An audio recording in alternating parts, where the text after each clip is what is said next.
absoluto. É o meu mundo, Agora, agora eu vou pegar essa simetria e vou fazer uma quebra espontânea dela, onde daí eu posso fazer um palco 2 ali, e fazer o psi maior, menor, e ter o Higgs ou não, como você falou.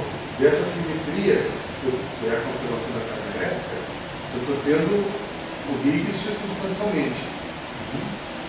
Daí que para a gente é difícil entender esse discurso de que o Higgs se torna uma partícula fundamental, a origem do universo, porque ele aparece, se você dissesse, bom, estou violando a conservação da carga elétrica, daí que é o teu problema. Você diz, não, a minha simetria está com a conservação da carga elétrica. O Higgs, se quiser, usa. Se não quiser, também não usa. Entendeu assim? Quer dizer, usa se você tiver problema. Se você tiver problemas que não tem que pode ser resolvido sem Higgs, vai em frente. Agora, então são todas possibilidades mentais. Isso. Agora, não precisa então ficar com essas declarações de que o Higgs é uma partícula primordial. É uma partícula secundária. Eu colocaria mais assim. Não é uma visão hegemônica, mas eu colocaria, cada um pode amadurecer para sua, mas eu colocaria assim, porque eu pensaria que o Higgs, ele é um campo que existe na natureza. Esse campo pode levar o teu sistema a certas situações. E esse campo tem associado a si uma partícula. Mesmo que se tenha descoberto a partícula de Higgs, a pergunta é, descobriu-se o campo, a partícula de Higgs. Isso cacifa o campo de Higgs como sendo algo universal ou ele ainda existe como algo que é circunstancial? Eu diria, o campo de Higgs, ele está lá, ele existe na natureza. Ele pode, dependendo da situação, produzir certos efeitos ou não. Vai depender da situação, vai depender de quanta energia você dá ao seu sistema. Então, ele existe, ele é universal, mas ele apresenta efeitos que são circunstanciais, que podem depender da energia, que podem depender da temperatura. Então, por exemplo, se você está com a energia do teu sistema muito alta, está trabalhando, você quer a gravitação da cosmologia, está trabalhando na escala de Planck, o teu campo de Higgs, a esse ponto aí, ele é mais um campinho da natureza. Mas aí você começa a descer, você desce da escala de Planck, você vai descendo, chega numa escala, a escala de Planck é 10 e 19 Hz, aí você vai descendo 10 e 19 Hz, então você vai batendo na faixa, desce 3 ordens de grandeza, e bate na faixa dos 10 a 16 Hz, um dos campos de Higgs já começa a se manifestar. E aí ele fala, bom, a natureza não é tão unificada assim. Eu já consigo agora quebrar uma série de simetrias que eu vejo na escala de Planck, mas que agora, baixando a energia, eu começo a perder. Primeiro o campo de Higgs entra em ação aí. Aí você continua, baixando a energia. Quando você está nos 10 a 16 Hz, aí você desce 14 ordens de grandeza, você vai para 10 a 2 Hz, você quebra mais uma simetria, aí você separa o eletromagnetismo e a interação forte da interação forte. Então, quem está fazendo isso são os vários campos de Higgs que tem. Então, todos existem, todos são universais, mas eles começam a manifestar efeitos especiais em função da energia ou em função da temperatura. É isso que eu estou querendo dizer. Nesse sentido, eu não estou dizendo que eles não existem, eu estou dizendo que eles existem, mas eles não são tão fundamentais assim. Eles teriam uma faixa para funcionar. Tem uma faixa para funcionar. Uma faixa de energia em que ele é aplicado e outra faixa que ele... Numa faixa de energia ele é incólume, inconsequente. Outra faixa de energia ele é decisivo, ele reestrutura o teu sistema completamente. É o que acontece no supercondutor. Quando a temperatura está muito alta, seu material é um condutor, ou é uma cerâmica isolante. Aí você começa, vai abaixando a temperatura, vai abaixando, o campo de Higgs entra em ação e o teu sistema é outro, você torna supercondutor. E aí, quem é o campo de Higgs? Na matéria condensada, o campo de Higgs não é um campo fundamental, como para nós na física de partículas. Na matéria condensada, à medida que você vai baixando a temperatura, os elétrons começam a se organizar em pares, e esses pares é que formam o bóson de Higgs do supercondutor. São chamados pares de Hooker, ou os pares de BCS. Então, o teu sistema ele sofre uma transição de tal maneira que os elétrons estavam sempre lá, só que mas eles não estavam pareados. A condução era feita por cada elétron isoladamente, por isso saía todo mundo, né? Uma porra louca por aí, gerando energia, calor, né? Fazendo efeito Joule. Quando a temperatura vai baixando, esses elétrons começam a se correlacionar, aí um elétron daqui não é elétron vizinho, não, é elétron que está alguns milhares de camadas atômicas, eles começam a se correlacionar. E aí a condução deixa de ser feita por cada elétron sozinho e passa a ser feita por esses pares que se organizam. Então o sistema sofreu uma transição. Esse é o bóson de Higgs da supercondutividade. Então ele operou abaixo de uma certa temperatura. Hoje a temperatura está na faixa dos 130 Kelvin, né, para as boas cerâmicas. Mas antigamente a temperatura era alguns pequenos 2 Kelvin, 1 Kelvin, né, os metais usuais, alumínio, cobre, etc. Né? Certo? Só um pouco essa visão. Agora, cada um tem que ter a sua. Eu estou só dando a minha, assim, para abrir um discurso, né? Agora tem a visão dele. E isso é uma coisa que a gente vai amadurecendo à medida que vai estudando, vendo outras discussões, vendo outras áreas da física, a gente vai, quer dizer, cada um tem que ser, não existe uma, vamos dizer assim, a corrente hegemônica é que o campo de Higgs é fundamental, etc. Mas você pode construir a tua visão, você não está dizendo que o bóson de Higgs não existe, você não está negando ele, você está apenas redimensionando o papel dele na natureza, só isso. Tá? Você quer falar o quê? Porque eu só, quando você falou de teorema de simetria, quando você fez aquele gráfico do chapéu, Certo. você está trabalhando você estaria em 2 dimensões. Então você está quebrando a simetria porque ele não. E se fosse 3 dimensões? Aí você quebraria a simetria de uma dimensão não, só? Isso aqui não pensa que vamos imaginar, no mundo real, isso aqui é como se fosse, imagina que isso aqui tem rotação, é como se fosse é uma coisa, está no espaço mesmo. Isso aqui é porque é por efeito de gráfico. Mas você desenha isso aqui em 3 dimensões. 3 dimensões. Então quando você quebra a simetria, você está quebrando a simetria. É como se fosse mesmo assim, é como se fosse tem uma colina aqui, aí aqui tem um super vale e depois vai ter aquelas águas que sobem, certo? É que eu fiz um corte bidimensional. Quando você quebra, você está quebrando em todas elas. Muito bem, então a discussão ela vai voltar em várias partes do curso, sobretudo a hora que nós vamos trabalhar a minha teoria de Yang-Mills, né? E quebra espontânea de simetria para relacionar aí com supercondutividade, né? Mas eu estou só adiantando a questão. Então a questão que nós vamos ter agora é o campo eletromagnético. Quer dizer, como eu falei aqui, nós vamos ter simetria de gate, mesmo que forma assim. Mas para isso, eu vamos dizer, tem algum elemento novo que vai permitir que eu reconcilie a simetria de gate com o fóton massivo, que é o campo de... O que é a eletrodinâmica de Higgs? A eletrodinâmica de Higgs é como eu coloquei.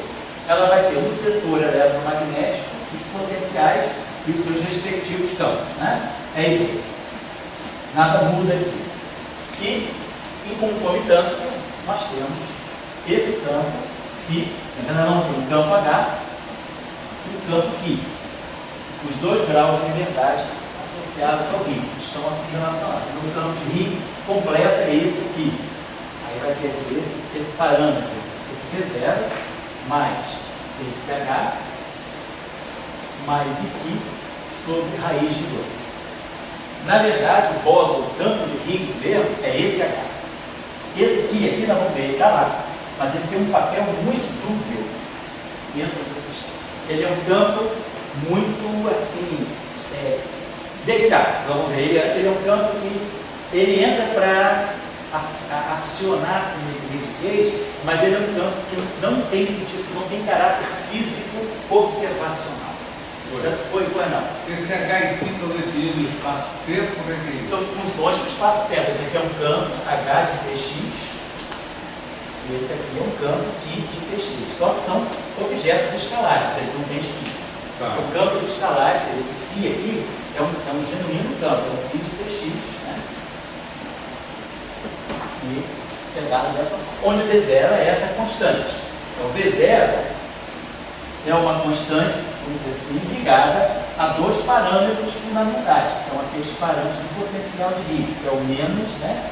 Vamos dizer assim, menos M2 sobre lambda. E esse campo de Higgs está ligado àquele potencial de Higgs que eu tinha colocado para vocês, né? O potencial que é a função φ estar em φ, vou retomar ele aqui, no meio.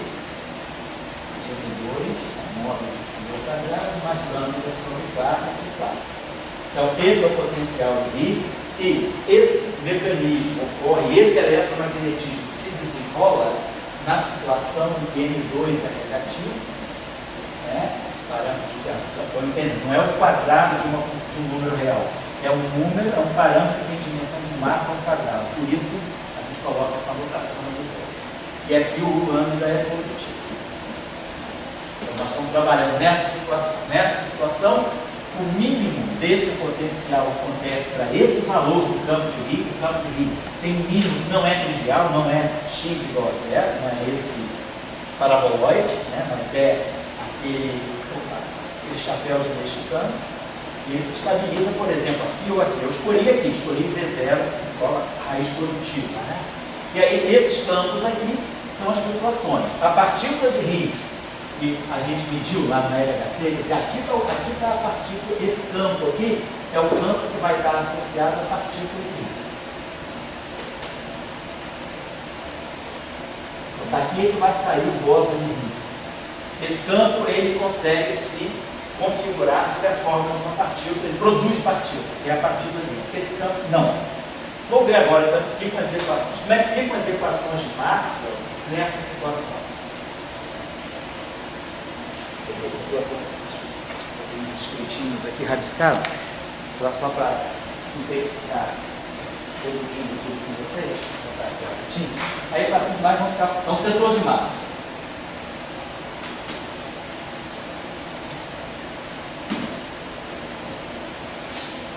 Divergência do campo elétrico. Vamos ver o que modifica as equações de Maxwell, né? Mais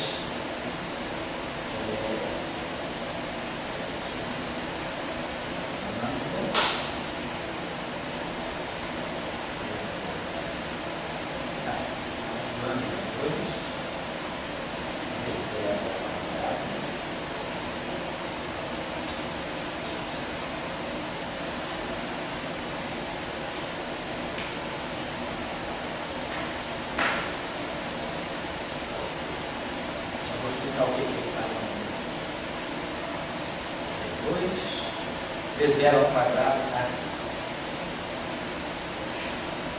Φ, olha, isso aqui é tipo próprio, na aula passada. Isso aqui é como se fosse aquela tipo massa de próprio. Aí aparece um termo novo aqui, que vai ser G, V0, que ponto? Derivada temporal de Q. Isso, vou botar aqui no vácuo. Vamos supor, vamos estudar esse eletromagnetismo no vácuo. Senão eu poderia colocar uma carga, uma densidade de carga. As equações, né, que a gente chama de equações homogêneas, que é Faraday-Lenz e Gauss, o magnetismo, essas do muro, que é rotacional de E menos PdV. Divergência de D continua sendo zero. Quer dizer, por que essas equações não mudam? Porque E continua sendo menos gradiente de φ menos dAdt e B é o rotacional de A. Então essas duas equações aqui são identidades em termos dos potenciais. E a equação nova, que é a equação de Faraday-Lenz, de Ampère-Maxwell, né, rotacional de B, mais G2, V0 ao quadrado A,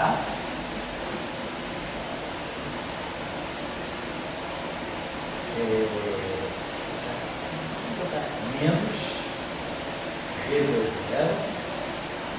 Aí aqui vai aparecer o gradiente aqui está aparecendo que ponto, derivada temporal, e aqui o gradiente desse campo escalar.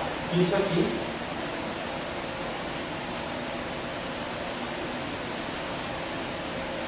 igual a 1 sobre C2 dAdt. Também não estou colocando correntes externas.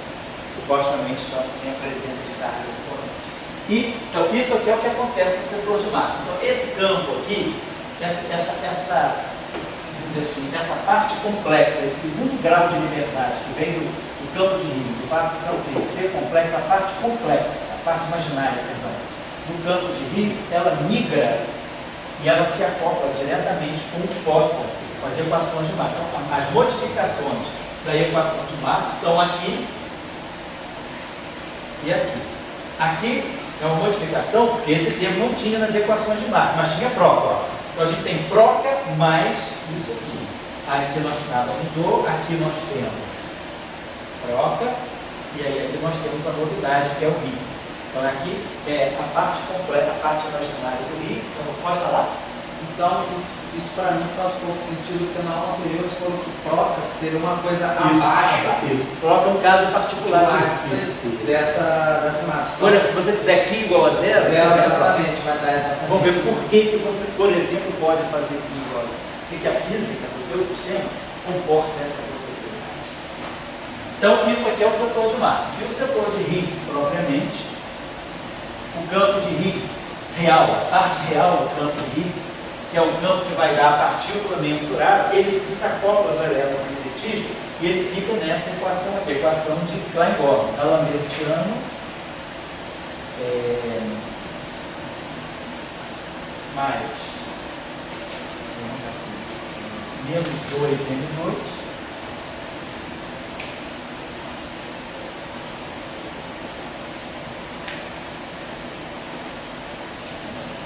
preocupado com esse não, mas é isso. H é igual a 0.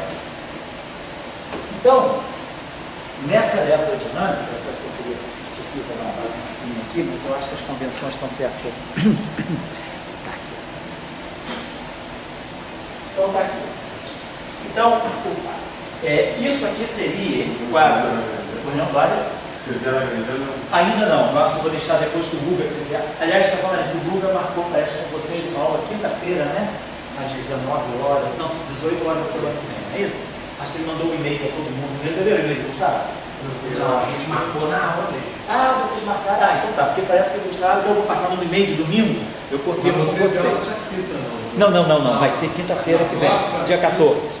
Dia 14, 18 horas. 18 horas. Isso, aí o Guilherme vai fazer com vocês uma breve, assim, breve não, ele é bem detalhista, ele vai fazer uma revisão, eu acho que é sobre o formalismo lagrangiano para campos, que a gente vai precisar.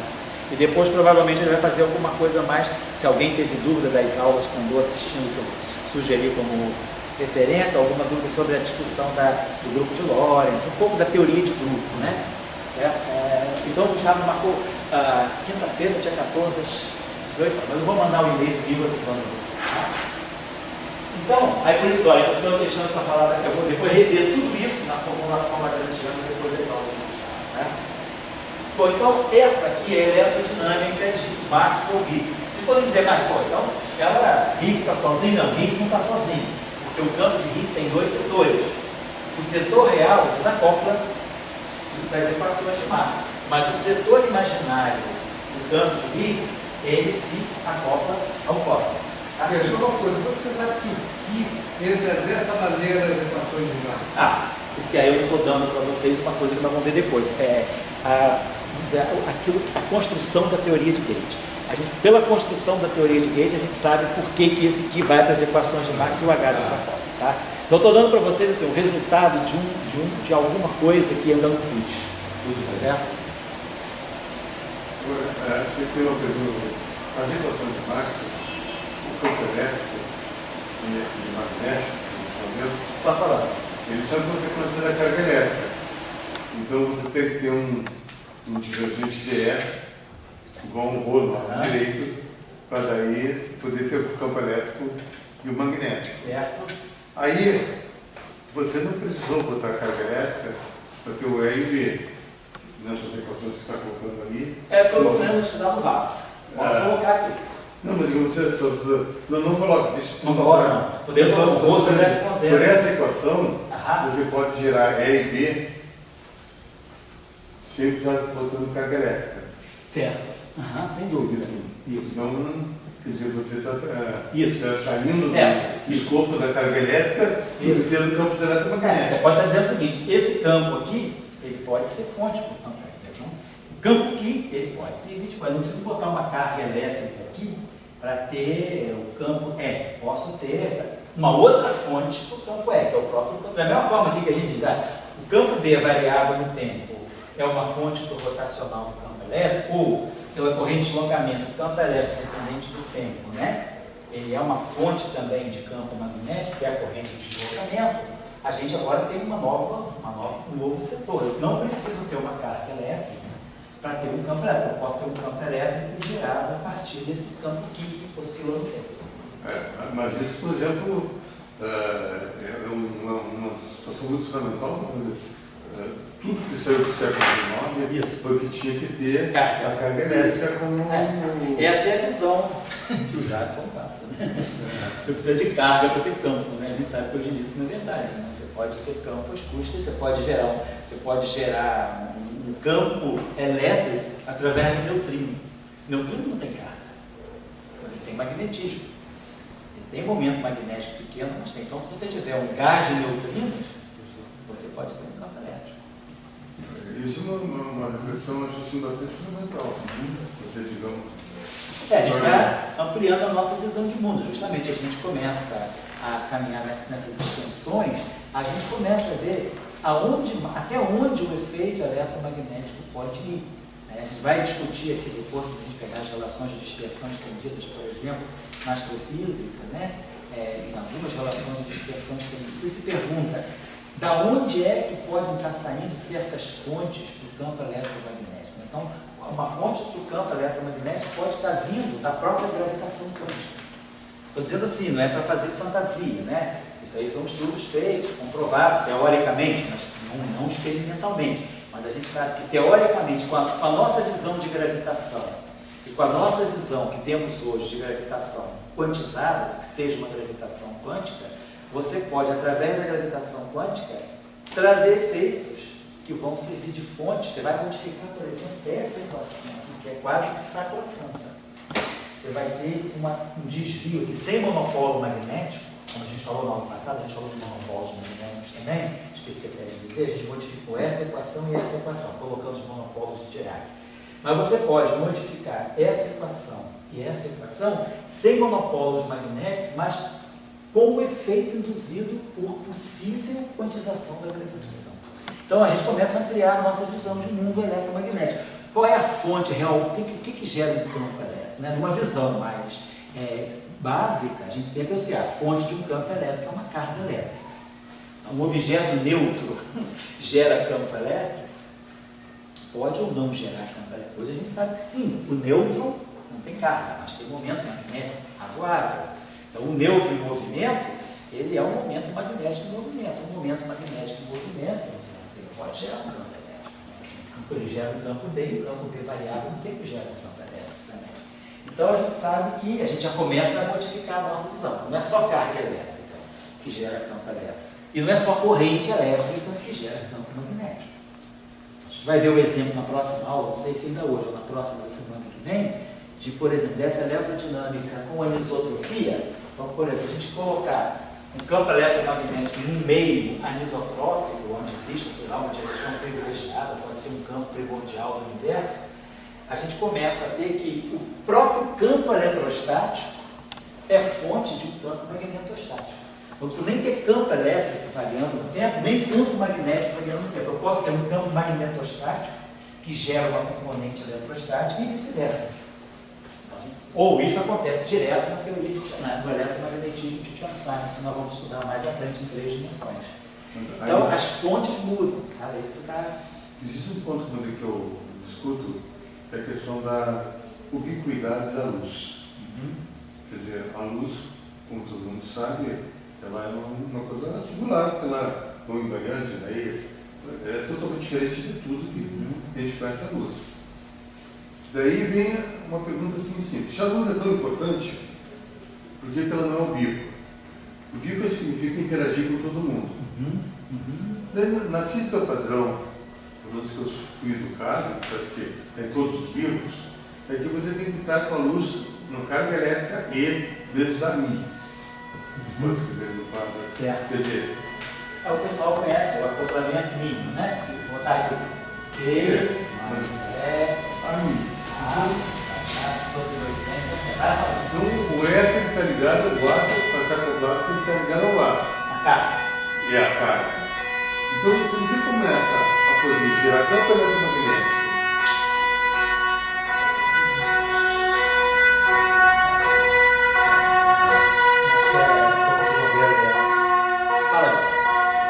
minha meditação é o seguinte: você consegue, por exemplo, o que é eletromagnetismo que está querendo aprender aqui? É o campo eletromagnético. Em vez de dizer quem gera campo eletromagnético? Carga elétrica. Não. Você não seja carga elétrica. Tudo bem, a gente está mostrando aqui nessa equação que sem carga elétrica está gerando A e B. Acabou. Teve a seguinte meditação. Aqui é A, que é o A, é a luz e é a carga elétrica. Será que sempre a luz está ligada com E? Certo. Ou ela poderia estar ligada com um G qualquer, um GA, que daria muito mais ubiquidade, que daria muito mais facilidade, onde um G vezes A vezes um campo, outro um G vezes outro campo, assim, que você teria mais facilidade da luz se interagir com todos os outros campos. Assim. Então, eu, por exemplo, defendo a tese da ubiquidade da luz. E isso que você está mostrando ali para mim, de divergente não está dependendo da carga elétrica, já é um início para se tentar uma cláusula, né, para defender essa tese. Então, eu acho que a luz não é apenas um absoluto, mas ela deve ser entendida como ubíqua também. Entendi. Evidentemente, na física atual, ela não é ubíqua. Por que ela não é ubíqua? Porque ela está com aquela relação ali. Sim. Então, você não interage luz com uma matéria neutra. O fóton com luz é zero. Não interage. Porque a luz só pode interagir com matéria carregada. Dentro do modelo padrão não interage. Então, quer dizer, na física oficial, a luz não é ubíqua. Por causa dessa dependência da carga elétrica. Eu acho a nossa meditação aqui no curso de eletromagnetismo é quanto que a gente pode ir além da carga elétrica e fazer aquela engenharia fotônica. Então, por exemplo, até que ponto a luz não é ubíqua, no livro do Jackson. A luz não é ubíqua no Jackson, porque o Jackson ele coloca sempre, né, o campo eletromagnético ligado a cargas e correntes, ou eventualmente domínios magnéticos. Mas, se você pensar que hoje nós temos uma visão de eletromagnetismo que não é uma visão reportada, o eletromagnetismo é parte de uma interação mais ampla, que é a interação eletrofrágil. Então, se você agora vai olhar para o fóton num cenário eletrofrágil, não num cenário meramente eletromagnético, você já começa a ver que o fóton é um pouquinho mais ubíquo, no sentido de que esse fóton está ali disseminado, na verdade, sob a forma de algum campo mais fundamental do que ele, que são os campos de Young-Mills, que o vão gerar depois. O fóton é um produto da quebra espontânea de simetria. O fóton, antes, né, quando a gente está falando uma visão mais ampla da natureza, quando a gente está falando, a natureza ainda está no regime da interação eletrofrágil, então ali o fóton ainda não nasceu. Quando o campo de Higgs, da teoria eletrofrágil, ele aparece e ele quebra a simetria eletrofrágil, é que ele vai gerar o fóton. Então, o fóton é um produto de uma quebra espontânea de simetria. Mas antes da quebra espontânea da simetria, a pergunta é: quem era o fóton? Então, depois que houve a quebra espontânea da simetria, o mundo chegou a ser isso que ele é, então, houve a transição de fase, eletrofrágil e tal, nós recebemos já um fóton que já não é tão mais ubíquo, porque ele já está segregado ao setor da carga elétrica. Mas, numa visão mais ampla de natureza, o fóton tem uma certa ubiquidade quando você olha para o fóton ainda diluído num cenário de Young-Mills. Então, eu diria que essa visão que nós temos de botar o E em frente ao campo do fóton é uma visão muito particular. Se a gente sabe hoje que a gente pode ter o eletromagnetismo de objetos neutros, dois átomos neutros. Pega um átomo aqui, outro átomo, carga elétrica zero, carga elétrica zero. Não vou pegar átomo ionizado, não. Dois átomos neutros. Como é que eles interagem eletromagneticamente? Não é pela lei de Coulomb, porque eles não têm carga. Mas os átomos têm momento de polo elétrico e magnético, mas sobretudo elétrico, porque você tem a carga positiva no núcleo e a nuvem eletrônica. Então você tem um dipolo elétrico muito claro dentro de um átomo, o outro lado tem um dipolo elétrico. Dois dipolos elétricos interagem. Além disso, os núcleos têm momentos magnéticos. Momentos magnéticos também interagem. Então, você tem uma interação eletromagnética entre átomos neutros, né, porque são objetos compostos, que corta um pouco essa visão também. Quer dizer, essa visão muito reducionista, quer dizer, a carga gera o campo, é uma visão pequena, porque de repente você não tem uma carga, você tem um dipolo elétrico, uma carga positiva e negativa. Então, se você olhar para o dipolo elétrico, ele é neutro, mas ele tem interação eletromagnética por causa das cargas individuais. Então, mas a questão aí, que você eu acho que está criticando, é tudo bem, esses objetos neutros interagem, mas não me respondeu, você diria, não me respondeu muito. Por quê? Porque quem é a constante fundamental que faz a interação do campo eletromagnético? É a carga fundamental. É a constante de quer dizer, a carga de depósito, né? A carga de elétrons, por menos é. E essa carga aqui está ligada à constante de estrutura fina, que é 2 sobre H por C. Então, na verdade, a constante fundamental do eletromagnetismo, que é o alfa, é, na verdade, a carga elétrica. Então, de uma certa maneira, você ainda está associando muito o campo eletromagnético à carga elétrica. Mas, indo além, a gente já começa a ver que nós podemos ter o campo eletromagnético interagindo com outras constantes fundamentais da natureza. Não precisa ser só a carga elétrica. Então, hoje, a pergunta é: como fica um eletromagnetismo de objetos neutros e fundamentais? Até que ponto o bóson de Higgs é neutro? Mas qual é a interação eletromagnética dele? Ou qual é a interação eletromagnética de um neutrino?